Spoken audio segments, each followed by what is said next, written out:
Tonight we are in the country of Greece. We are in the ancient empire of Greece. Now, Greece is a very large subject to cover. And so we have divided it, or I have divided it into two lessons. So we'll do half of it tonight and half of it next month, Lord willing. But we start out as far back as you can go in the Grecian empire. And that goes back to 1600 BC. Now this is the Mycenaean Greeks. That was the settlers of Greece. They were about 1600 BC. The next notable event is in 1194. Now 1194 through 1195 you have the Trojan War. Now this is where the Greeks go to war with the citizens of Troy at Troy, which is across the sea. And most of you know the story. You know, the Greeks lay siege to the city. They're at war for many years. Finally, the Greeks build up a wooden horse and deliver it to the gates of the city of Troy. And the Trojans bring it in and let it into the city, thinking it's a gift. And then in the night, the Greeks come out of the horse, open up the city gates, and the Greeks flood in and defeat the city of Troy. This is where this lays in history, at least according to the history books I've been reading. Now, to place it in the biblical timeline, this is about the time of the Judges. So this is before the kings of Israel, before Solomon, before Saul. This is about that time. Now, for early Greek, if you want to look at a map, you've got, this is the Mycenaean Greece. This is the earliest recollections that we have of it. Now, all of the cities, Greece was not a cohesive whole. It wasn't for many decades, centuries, use the right term. For many centuries, they were made up of city-states. We've talked about those before. A city controlled a small piece of geography, a small piece of land, and they controlled it. None of them were unified under one central government, but they had multiple city-states. There were some alliances. So on the map you can see Athens, Thebes. Here's the city of Troy across the sea. Now, the next person that we know about in Greece is Homer. Now, Homer is a poet. He's an author. He is the one that composes the Iliad. He's the one that composes the Odyssey. Now, Homer is where we learn the most about the Trojan War. And most historians these days think that the Trojan War is just a legend. It's just a part of the Greek mythology. But when Homer was writing it, he wrote it in the mannerism of saying this is history. But many people think that it's just a sensationalized story. I'm not going to dispute it. Homer's the one that puts the dates of the Trojan War in the 1100s BC. Homer is writing in 800 BC. Where is that in the biblical timeline? It's between Ahab and Isaiah. So the same books you read in high school, Isaiah may have been reading. Think about that. These books, that story has been around a very, very long time. I've never really thought about it that way, but that's how old these stories are. Now, in 776 BC, we have the first Olympic Games. Now, they're very different than they are today. At its inception, there was only one event, the 200-meter sprint for men. Now, some things have changed since then. Obviously, we have a whole lot more games. The games are done clothed. In ancient Greece, they were done in the nude. So that has changed. But something that has not changed, and I found this fascinating. So I said the Greeks have multiple city-states, and they were quite often at war with one another. But everybody was allowed, all Greeks, no matter what city-state, you were allowed to compete in the Olympic Games. And in order to get to Olympus, to the city of Olympia, to do this, you had to cross enemy territory. If you were going to the Olympic Games, you were allowed free passage. You could not be molested or attacked while you're going to and from the Olympic Games. It was that widely encouraged to participate. It was that important to all Greeks to be able to participate. That transpires all the way to today. Doesn't matter what political system you're in, what religion, what nation, you're allowed to compete as long as you obey the rules of the game. But that goes all the way back to the original Greek. And I found that fascinating to me, that something comes back from all the way to the beginning. Now, the games were held up until about 300 AD when the Romans discontinued them. But the games were done to please the gods, specifically Zeus, who lived on Mount Olympus. It was done as a festival to the gods. Now, whenever we talk about the gods, you've heard about all of these deities of Greece. You've heard their names all of your life. So I'm just going to go over the top 12 the top 12 deities. You have Zeus, who's in charge of the gods. You have Hera, sister and wife of Zeus. You have Ares, the god of war. Hephaestus, the god of craftsmen. He's the one that created the first woman and as a punishment for mankind. His words, not mine. That's him. Aphrodite, the goddess of love and of lust. Demeter, goddess of fertility. Athena, goddess of wisdom. Poseidon, god of the sea. Apollo, god of the sun and of light. Artemis, the goddess of childbirth. Hermes, god of commerce. And Dionysius, god of wine and song. Now, this is the top 12. These are the Olympians. These are the gods that lived on Mount Olympus. Now, one of the ones that I noticed here, and I want to kind of take it a little bit aside, is Apollo. His patron city was Delphi. And in his temple, there was the Oracle of Delphi. This was a center of all knowledge or of all decision-making for Greece. No matter what sect or what town you lived in, they would all come to the Oracle of Delphi to consult the oracle as to what to do. Whether it was to change a law, whether it was to go to war, whether it was to build a city, whether it was to plant crops, they would go to the Oracle of Delphi. And this oracle would speak to the priests, and the priests would translate it out.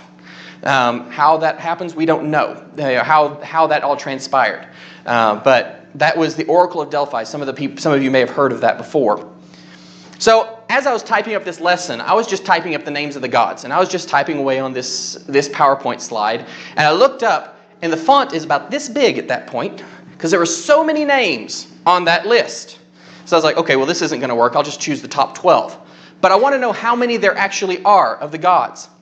There are 61 gods and 73 goddesses in Greek mythology. This is a polytheistic religion, a multi-god religion. All of them had their purpose. All of them had their characteristics. Now, each god had portrayed some part of humanity, whether it was their tendency to go to war, or whether it was love, or whether it was wisdom. They all had their portrayals.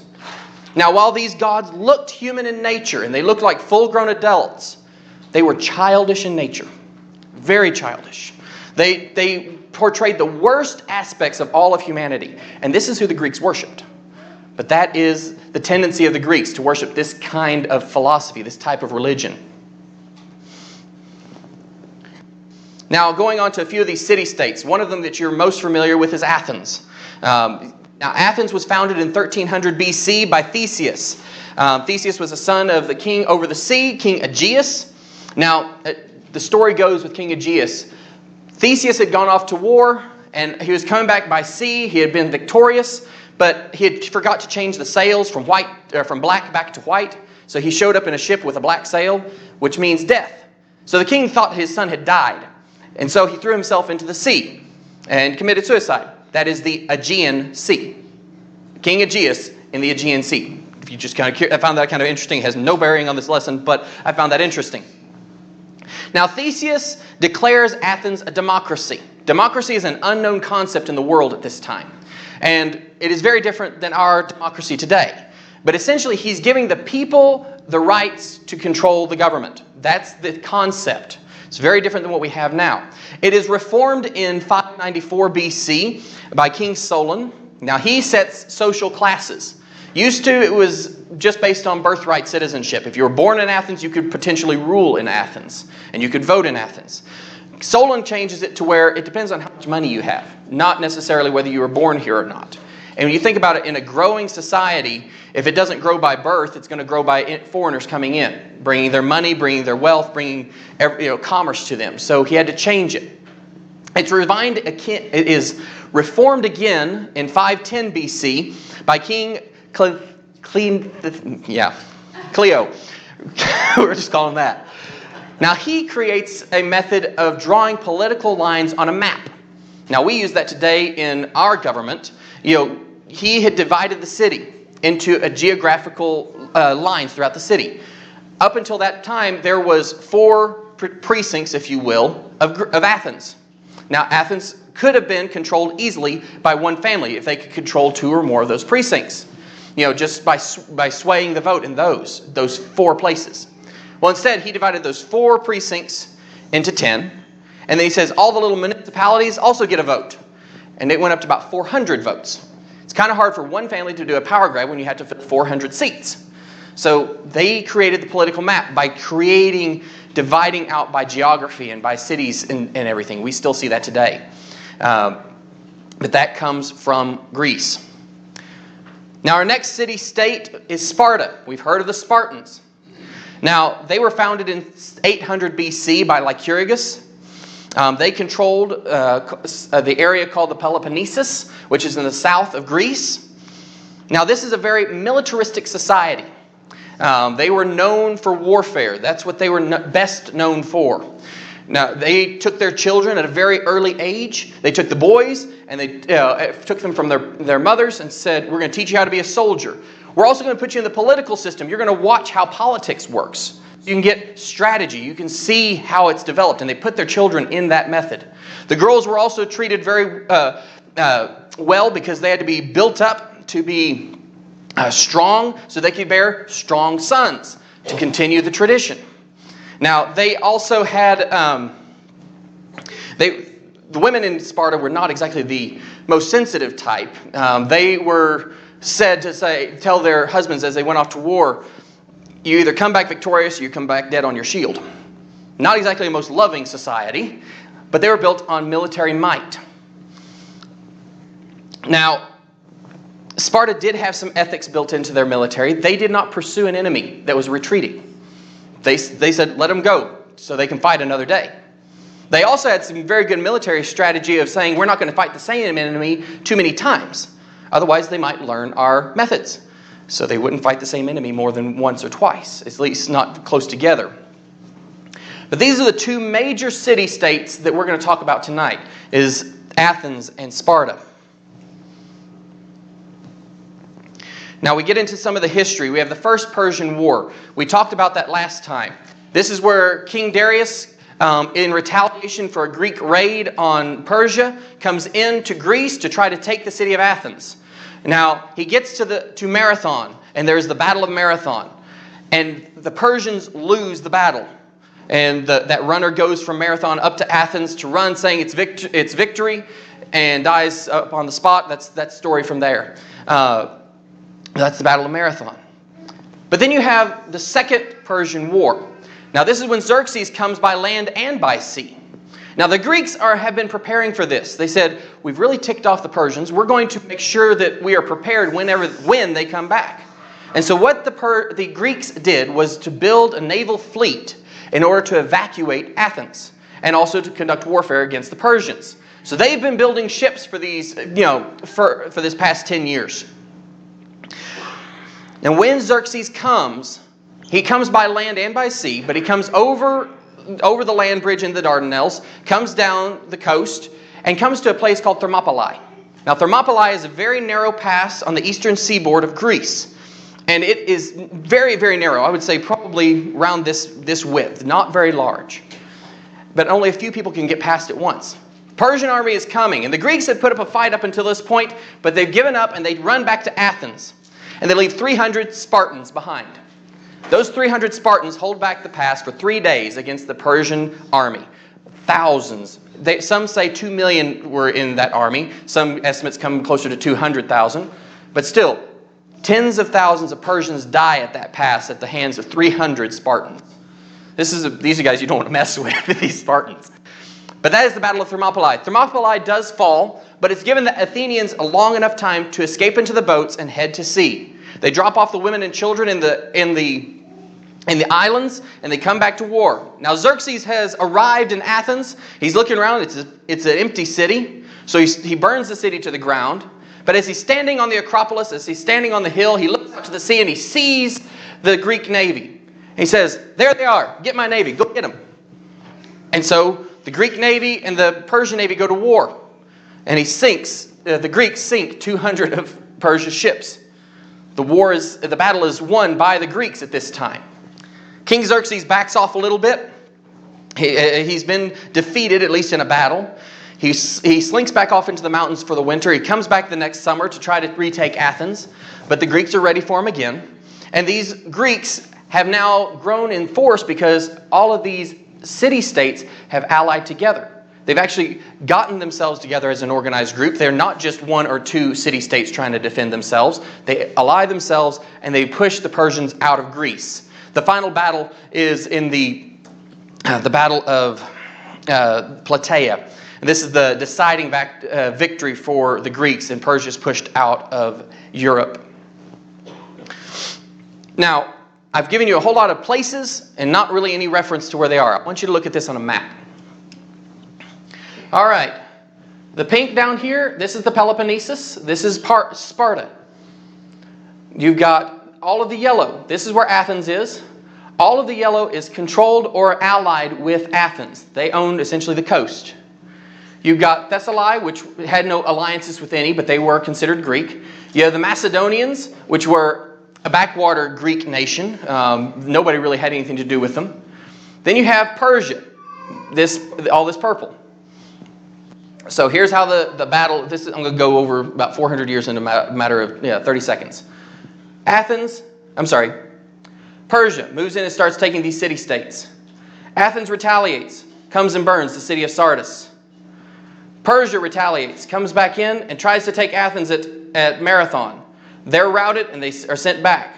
So the Persians decide to come by land. They go through the Dardanelles and come along the coast.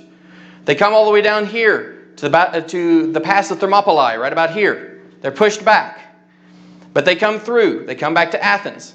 The ships are sitting here on the coast, waiting for the Persian navy. They're defeated. And then Xerxes is pushed back, all the way back to Persia. That is the Persian Wars in a matter of 30 seconds. Now, the Greeks think of themselves very highly at this point. They have pushed back the Persian army. And when you look at it, they came against unsurmountable odds. Remember, Persia is not just this big. Persia's this big. It's way over here. It comes all the way around here. Goes down to Egypt, way down here. It's huge. And this backwater nation bordering Persia defeats them. And not only, put it in perspective, it would be like the United States of America invading Costa Rica, and Costa Rica won. That's kind of what you're looking at. So the Greeks think themselves, we must be really good. We must be better than the Persians. We must be better than the world. They think of themselves wonderfully. And so they take that philosophy, they take that mentality, and they take it into the next 50 years. And you go into the golden era of Greece. Whenever you study Greece, whenever you read about Greece, most of your textbooks are going to come out of this 50-year period. It started with Pericles. He's the ruler of Greece at the time. Athens becomes the artistic, the cultural, the intellectual, the commercial center of all of Greece. And they become the hub. This is when you see the architecture like the Parthenon completed. You see the beautiful stonework coming out of Greece at this time period, just this 50 years. Now, during that 50 years, you've got another thing coming.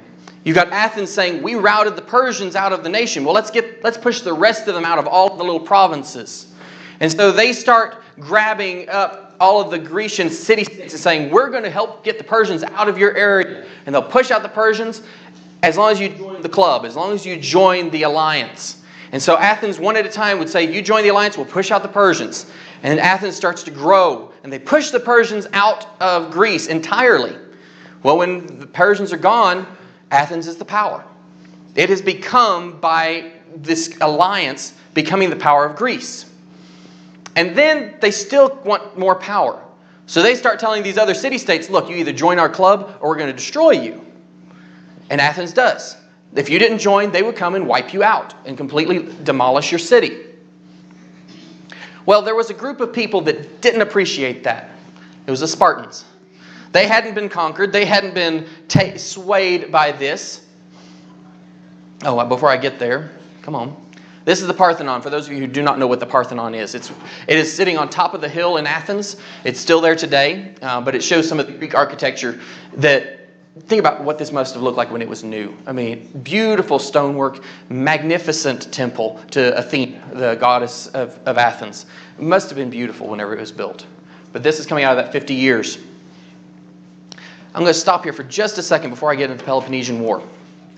Remember last time when I told you about Xerxes having a dream? or a vision of a man coming down and telling him he should go to war with Greece. When Xerxes did that war, he destroyed Athens. And Athens came back stronger and more powerful than ever because of the destruction of Athens. Now Greece becomes the world power. As we go through this lesson and the next lesson, you see Greece growing and growing and growing and building the world as it is today. But that's why Xerxes was called to do that.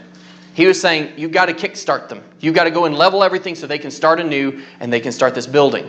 So I told you I was going to tell you why I thought it was important last time, and this is about the best place it's going to fit.